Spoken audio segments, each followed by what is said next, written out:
In 1378, the Catholic Church had a problem. It had 3 popes at the same time. Each one declared the other 2 to be impostors. Each one excommunicated the other 2. Each one promised eternal damnation to anyone who followed the wrong one. One of them was a pirate. His name was Baldassarre Cossa. He robbed merchant ships in the Mediterranean. He sold prisoners into slavery. According to one chronicler, he personally killed 200 people. And then he became the vicar of Christ on earth, Pope John XXIII. This actually happened. And what's even stranger, 600 years later, the Catholic Church still hasn't fully decided what to do with him. I'm TACITUS. This is history's great frauds. Today, the man who turned the papacy into a criminal enterprise, and the woman who got him there.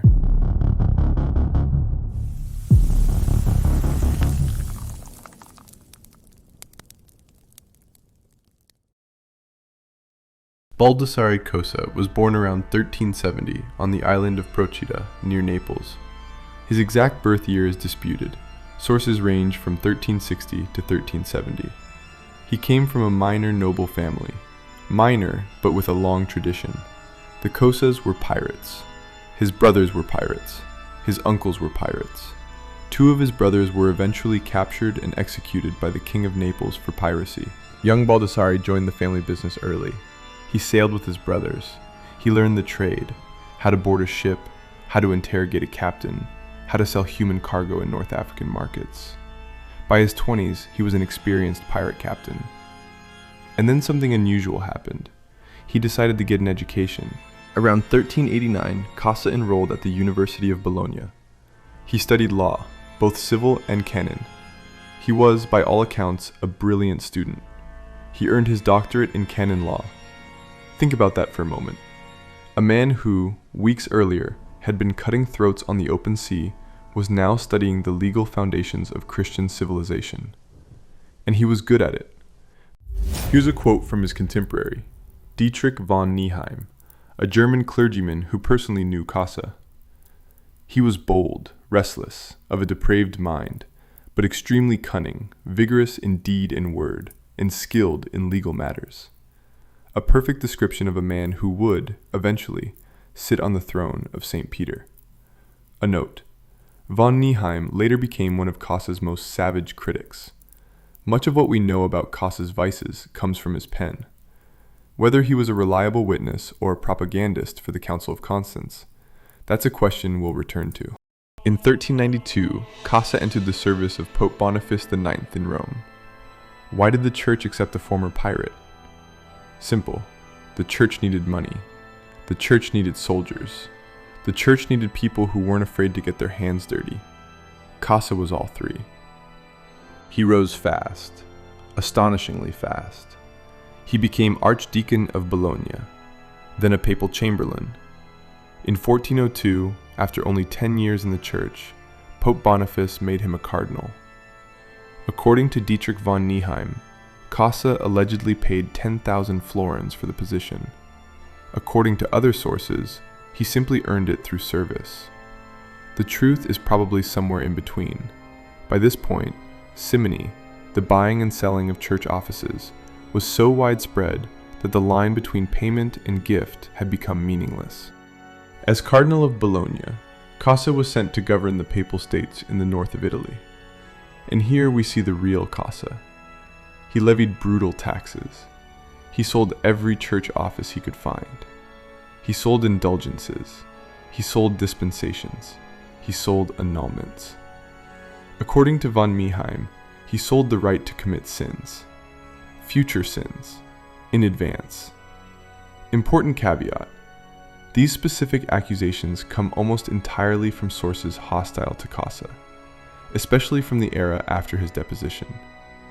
Many details, including the famous indulgence price list, come from later sources that mix documented facts with literary reconstruction.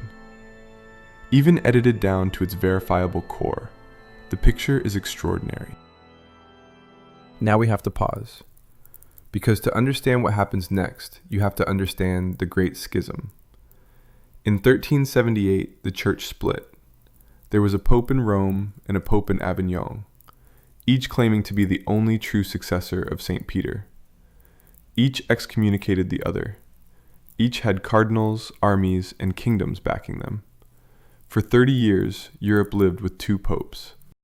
In 1409, a group of cardinals from both sides decided enough was enough. They convened the Council of Pisa.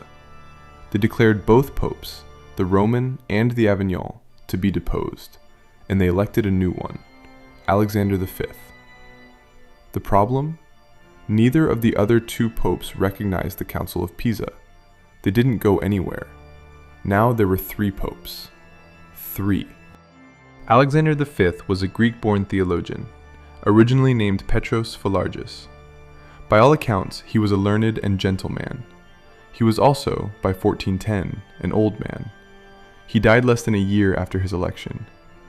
In May 1410, in Bologna, where Cardinal Cossa happened to be his host, according to several contemporary sources, Cossa poisoned him.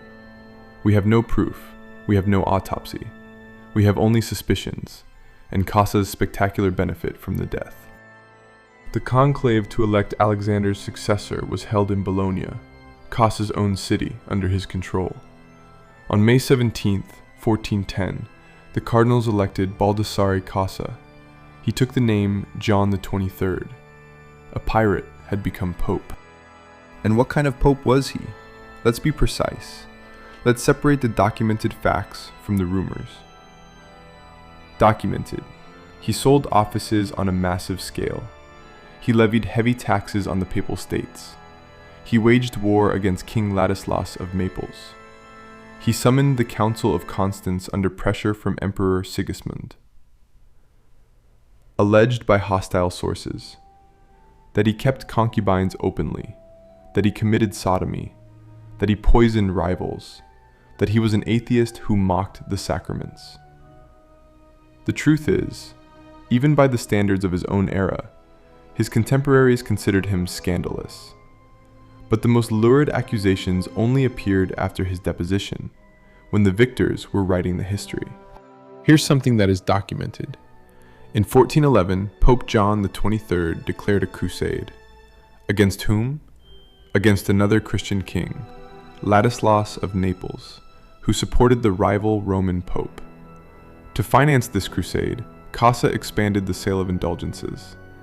Anyone who paid could have their sins forgiven. This is the very practice that, 100 years later, would push Martin Luther to nail his theses to the door of a church in Wittenberg. Cossa wasn't the first pope to abuse indulgences, but he industrialized the practice. Here's a detail from the Chronicles that I want you to remember. According to several sources, when John the 23rd traveled, his retinue included not only cardinals and bishops, but also a personal banker, a personal poisoner, allegedly, and a woman. Her name, according to one historical account, was Yandra della Scala.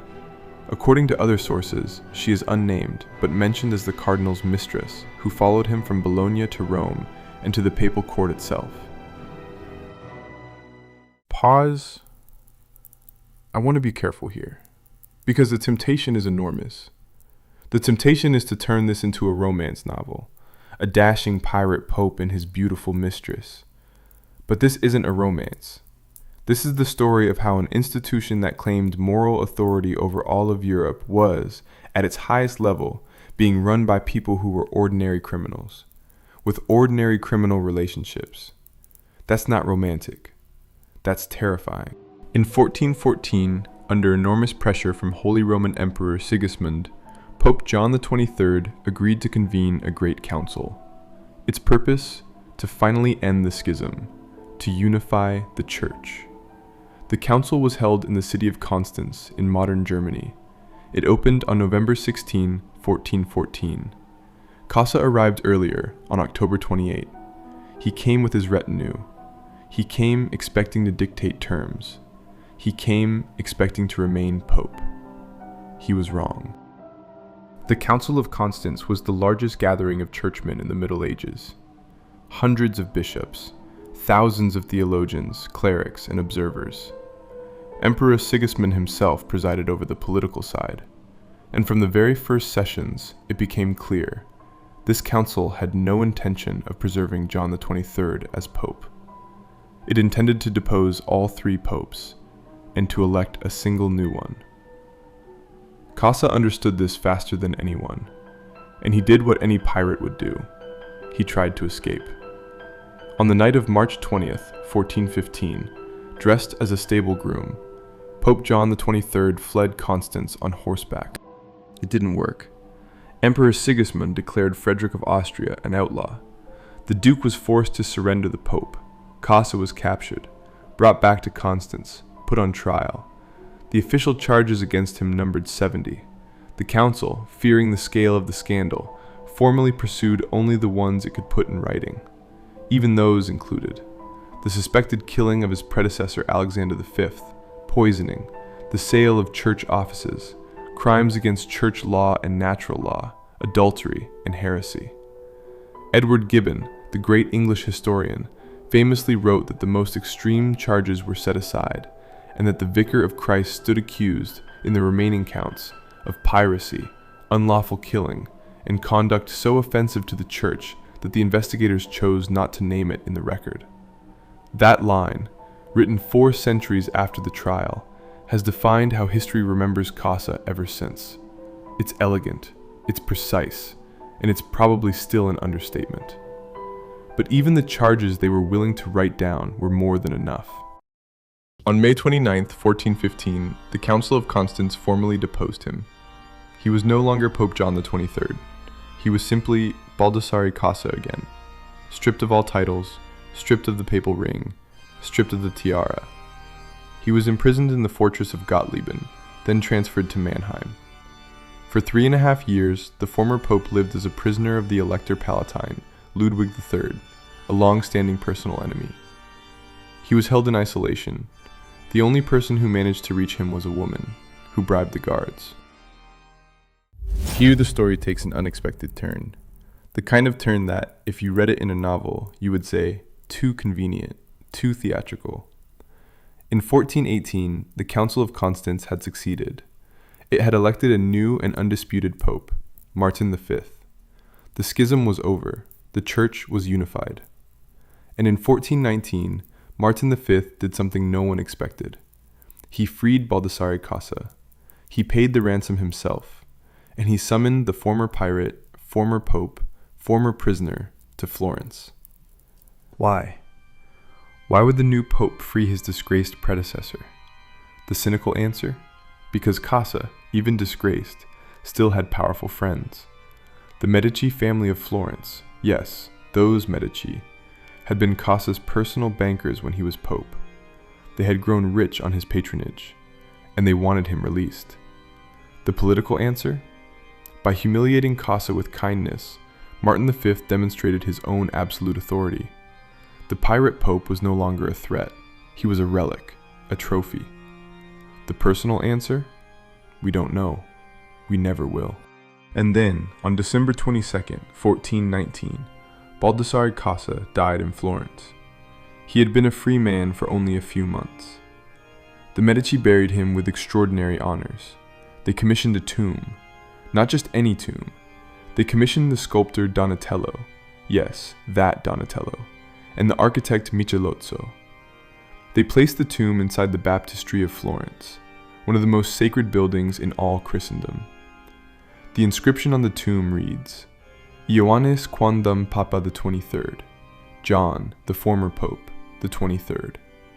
The former Pope, not the anti-Pope, not the impostor, not the criminal, the former Pope.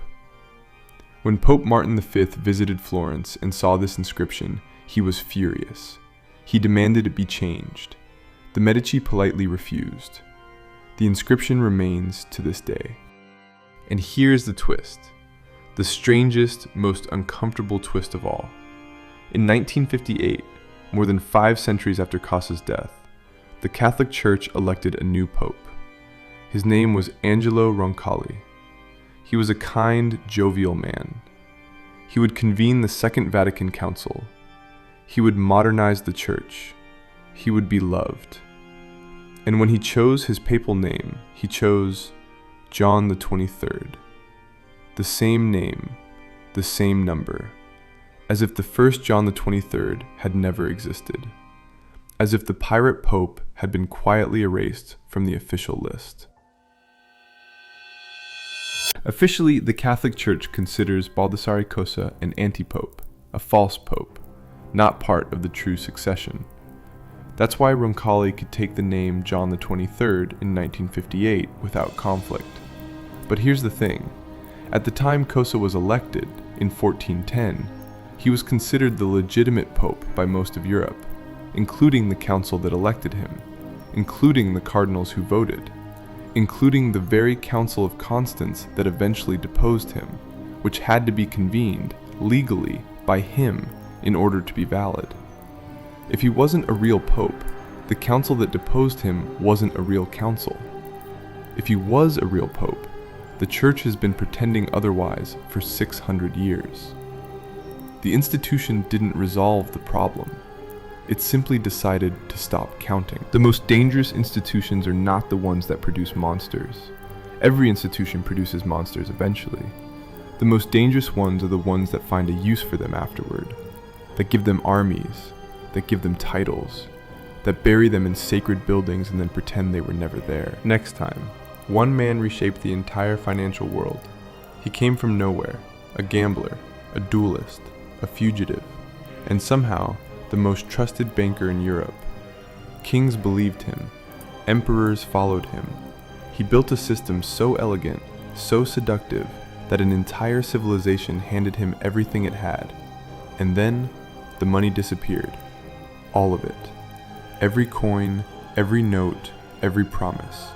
Gone. France never fully recovered. He died in Venice, alone, brilliant, and completely broke. Subscribe, don't miss it.